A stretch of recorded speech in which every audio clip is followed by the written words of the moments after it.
Hello and welcome to Mostly Minnesota Music Podcast Edition. I'm Ann Tracy. I'm here with my co-host. Heather Baker. Yes, and we are here with our friend Mary Bew. Welcome. Oh, it's so good to see you too. Thanks for having me back. Yeah, well, we're delighted to have you anytime we can. Anytime we can. We really have a special reason this time, and so I'm just gonna jump right into it because we've talked to you a bunch of times, so folks will know about what you're about. And but Aftermath, tell us about Aftermath. It's such a lovely project and Yes. Thank you. So Aftermath, this is a song collaboration that I took on with my friend Laura Seitz. Laura Seitz is a children's book author. She's based in Duluth, and she works at this really international construction contracting company. And she reached out to me because a dear friend of hers passed away from suicide. And all of a sudden, she started getting songs. She's not a songwriter. She's a writer, but not a songwriter. And she said, what do I do? Like, she's getting melodies, she's getting words, and I've been doing some creative coaching on the side. So we had a few sessions, and I made her sing me the song. And in her iPhone, she said it took like 40 tries, and then she sent all the words, and the song it was fully formed, lyrics and melody, and it was so it's so beautiful, and I was absolutely moved by it. And I haven't done a song collaboration. Like, I've worked with other musicians, like in bands and stuff, but I haven't like ever. There was one other time where I put somebody else's words to music, but this I took her melody, I took her words, and composed the piano, and brought in Shannon Fried Rubin and Julia Floberg. So Shannon on cello and Julia Shannon violin, Julia cello. Yeah. And we went and recorded Laura's song. And so it's kind of, it's a different thing because I didn't actually write it, but it was like, we worked together in creating it. But the message is how people, the feelings of guilt and the struggle and the grief that happens after someone passes away with suicide as the cause. As Laura was saying, if someone dies of cancer or other natural causes, it's a different sort of grief compared to like the potential guilt that one would feel. And I felt that. So many of us have been affected by loved ones or acquaintances, celebrities. It's unfortunately very widespread. So this song addresses that.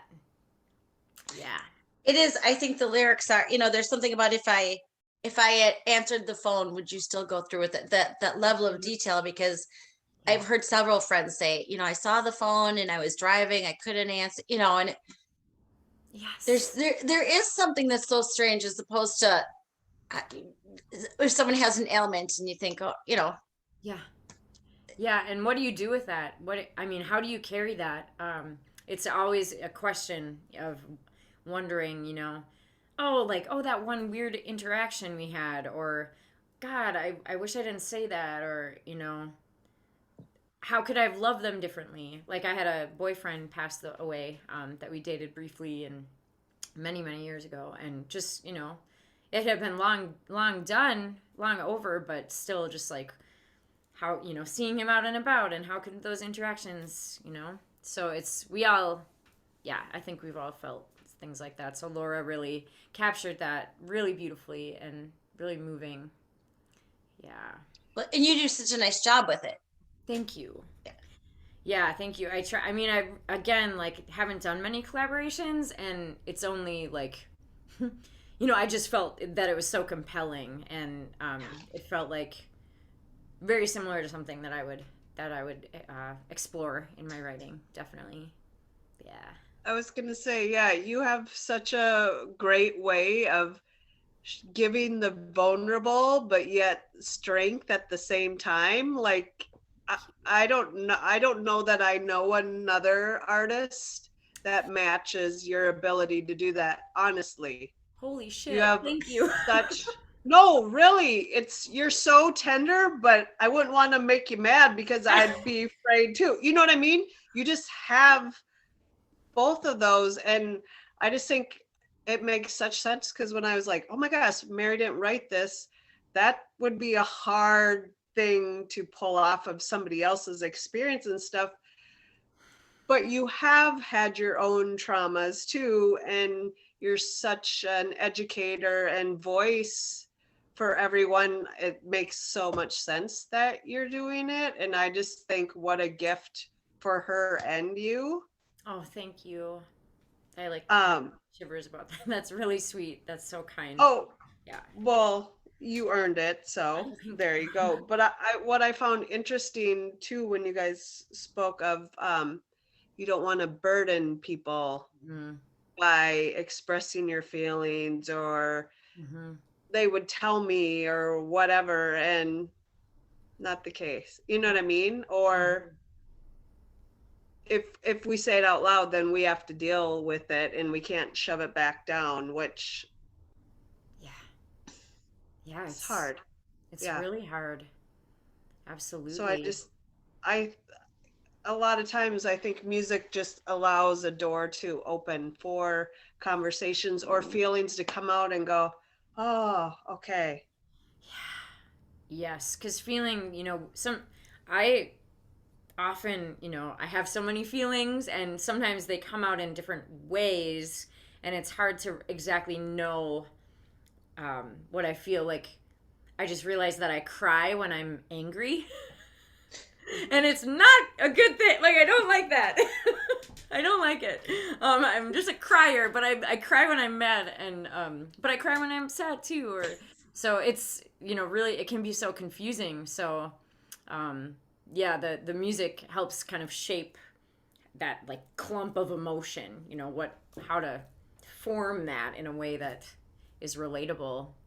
And Laura, I don't want to speak for her, but we had in some of our conversations, she was worried that this song is so didn't want it to be triggering to people, which absolutely like that is a fear. But I tried to, I'm like I have a song called How to Forgive Your Rapist, and like I sing, that those are triggering, and but like cathartic, and we don't know, like this is human experience, this is widespread, we've all been affected by this. So if this can like soothe one person, then or like make them feel less alone, then it's good. So If it can start one conversation, if it can get one person to recognize that they need to speak out about it, that it's okay to speak out about it, I think there's that aspect to it too. for sure.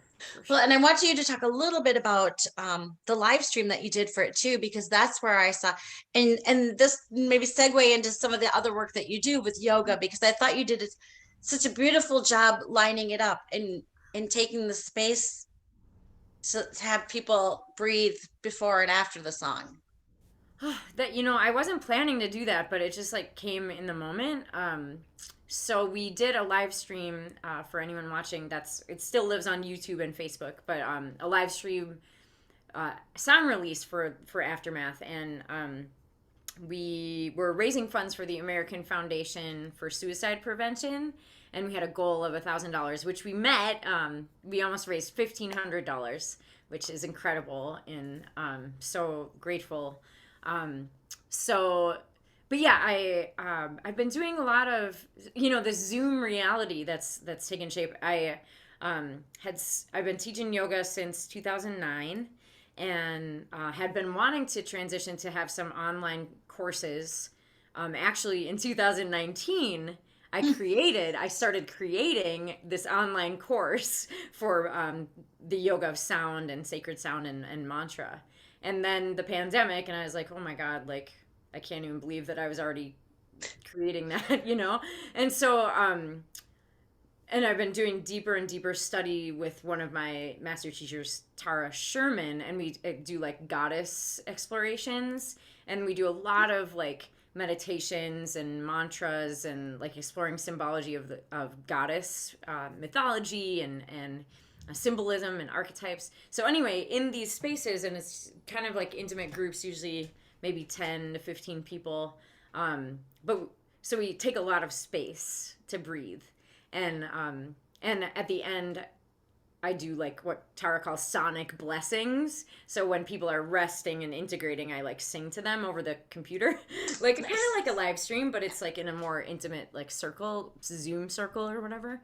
So at that album release, I just felt like it would be good to honor those that we've lost, and just take a moment to fully arrive and just know that we're like diving into this really heavy song, and just to like welcome yourself and like be gentle with yourself in that as the words are coming, and then taking a little time afterwards to just let it.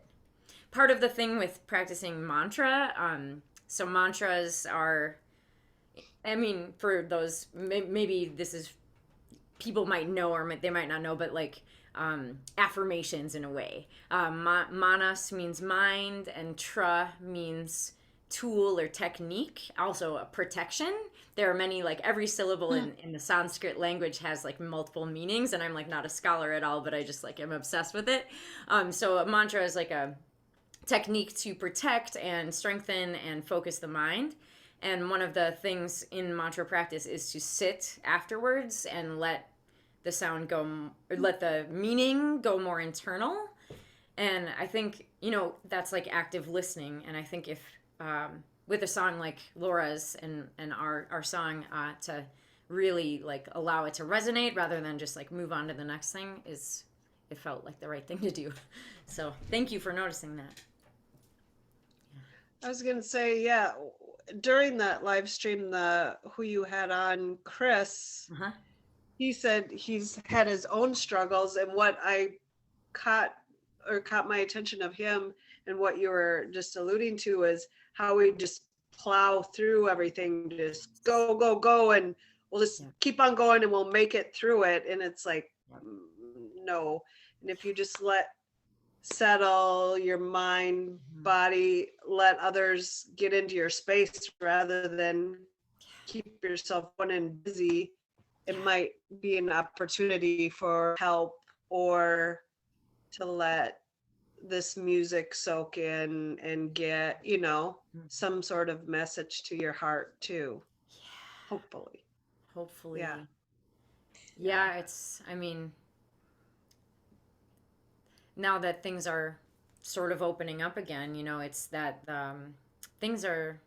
many of us are changed, and, this need to get back out and be doing again in this capitalist patriarchal society. It can be like the overstimulation coming, and the anxiety, and like how do we put ourselves back out in the world again. So I think it's a really tender time, and if people can honor that they might need just a little more space to rest and integrate. I do, but I am not doing that. So yeah, it's just like go, go, go. But yeah, you teach what you most need to learn, my friends. I was gonna say, I'm feeling better because I know that, because you do such a nice job with that balance and teaching others how to balance. But I know what you're saying. Yeah, we're drawn to these things for a reason. Yes, for sure. Mary, were you always drawn to that, or did some of your life experiences bring you there and helped give you what you need, or what? I just find that interesting. Yeah. The yoga and meditation. Yeah. Oh. Well, I'd say my first experience with that was Taekwondo. When I was in 7th grade, I was studying Taekwondo, and before every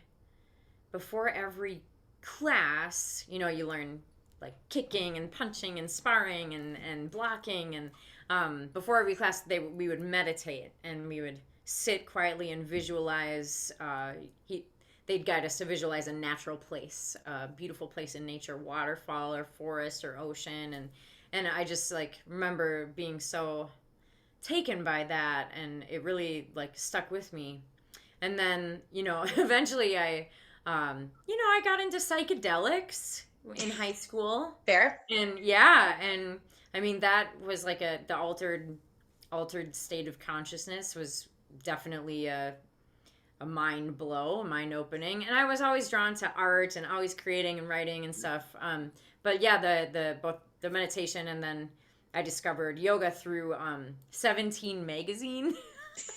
There was like an article on when I was like 14. That's and great. I was like, this is so cool. And things just started unfolding more and more, and I was kind of like on that edge of like learning about alternative therapies and things I always hoped I would get more and more into, and then I just started being more drawn to it as I got older. So yeah.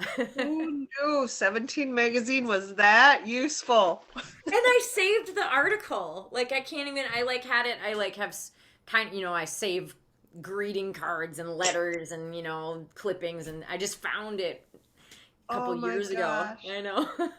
That's so cool. Yeah. That's got to be like an album cover or something for Totally. you on the backside. Right? I know. Like put that in the collage somehow. Yeah. I love it. I love it.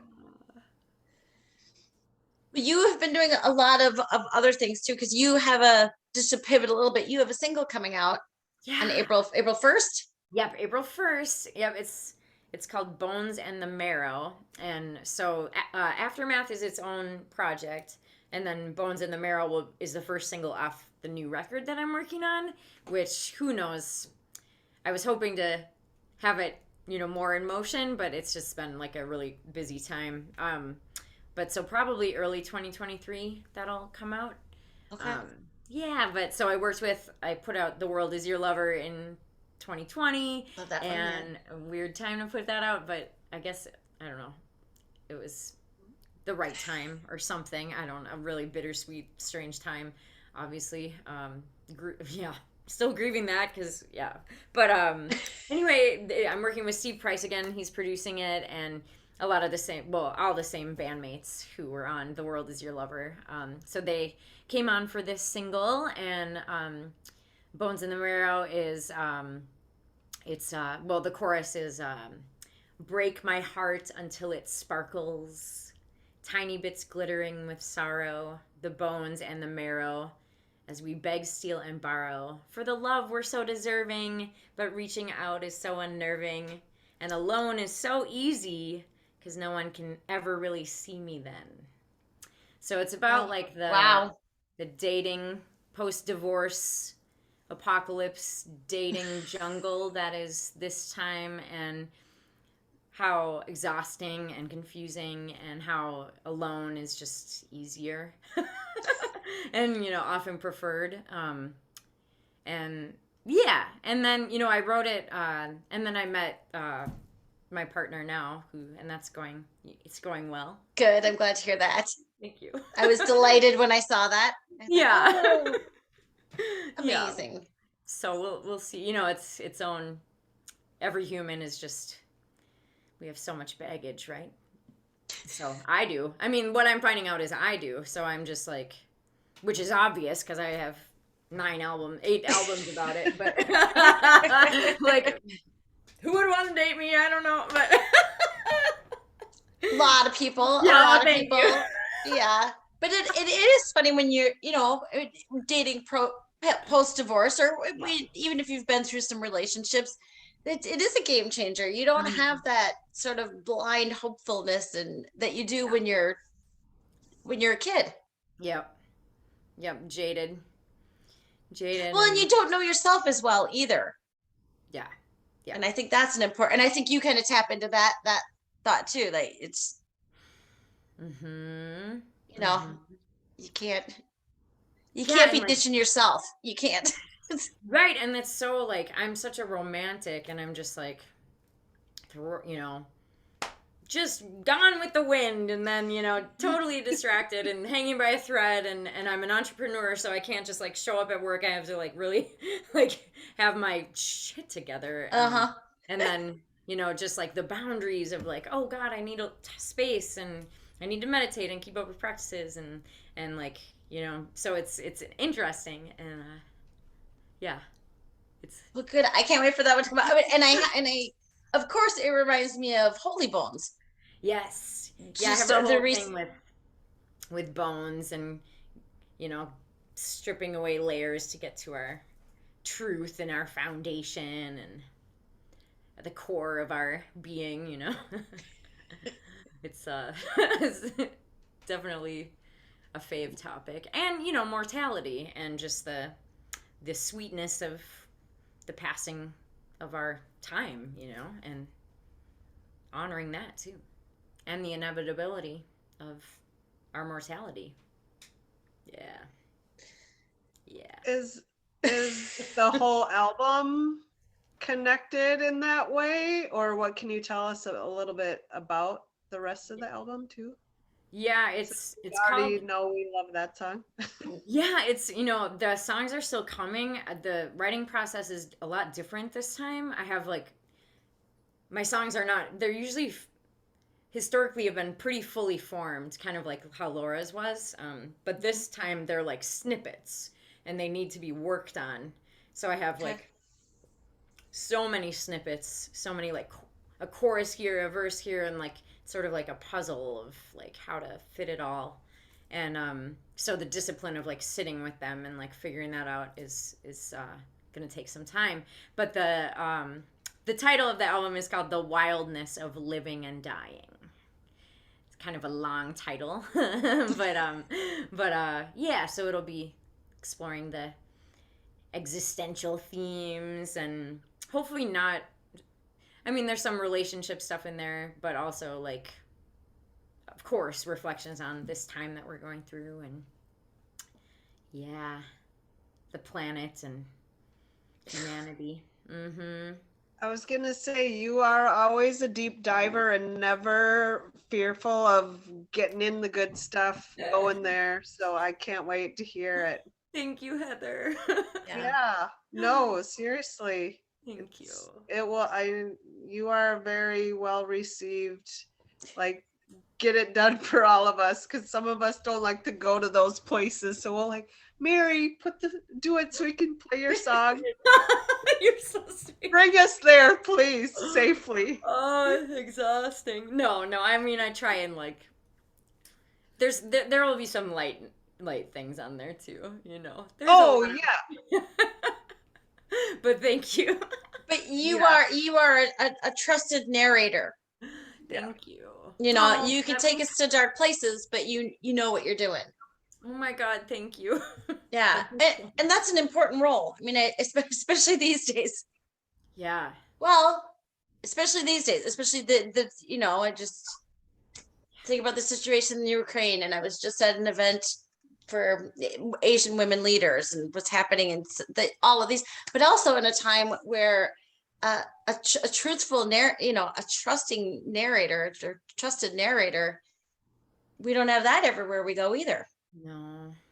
No, and yeah, my my therapist actually, which I like in the live stream, I'm like, go to therapy, everyone. There's free therapy for you. Everyone should be like, exploring their mind, so that we can like get through this time and evolve, you know, beyond all this. I mean, there's always suffering, but how can we help each other and ourselves? So she said being a poet is a deep responsibility and being a musician is a deep responsibility, and you know trying, you know, really understanding like because often I like this is one thing that I had a huge breakthrough that like sometimes can't make up my mind about things and I poll all my best friends. What should I do?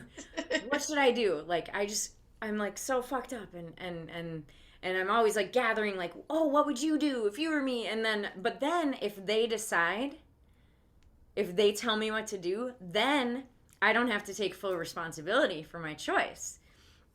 And then, you know, it's like, wow, that was huge. Like this just happened last week. I'm like, oh my God, I'm shirking responsibility for my own life because I can't, like, I just but it's like the self-trust thing, and so yeah, I mean, I'm trying to be, yeah, I'm trying to be the trustworthy for myself, and because it is like, and I've had people ask me like, um, songs, if a song is like a mantra, and if you're always going to back to the deep dark places of heartache and sorrow and like that shit that happened, like how can you, like, do you want to do that and keep reliving that and keep putting that out there?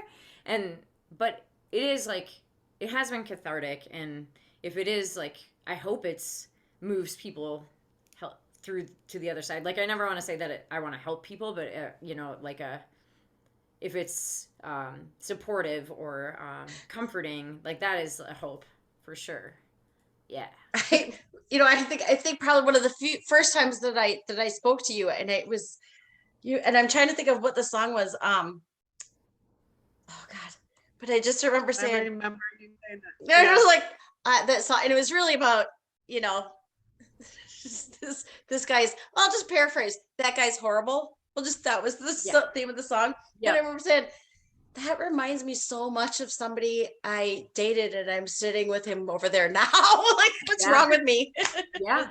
You do help people through that. Like when you fucked me up. That's what it was. Yep. Oh, Yep. yeah, I knew it would That's come to me if I just let go of it for a second. I was like, yep, that was. But sometimes it is super powerful to hear. First, to hear that you're not the only one in that kind of position. Mm-hmm. But when you hear the story from someone else, it's like when you're the friend who gets pulled, you're like, oh, that's easy for me to deal with. That's because he deals with somebody else, Yeah. But that music is the mirror. Yes. Is very Absolutely. powerful. Oh, that's beautiful. Music is the mirror. It totally is. Yep. Mm-hmm. It is. So we thank you. We thank you for holding up the mirror, and Oh my and God. and just to swing it right back to especially to Aftermath. I think that we've said such a lovely job with a topic that unfortunately has touched so many people, and in this hard time, Mm-hmm. Yeah. Yeah, it's I when we took it on, it was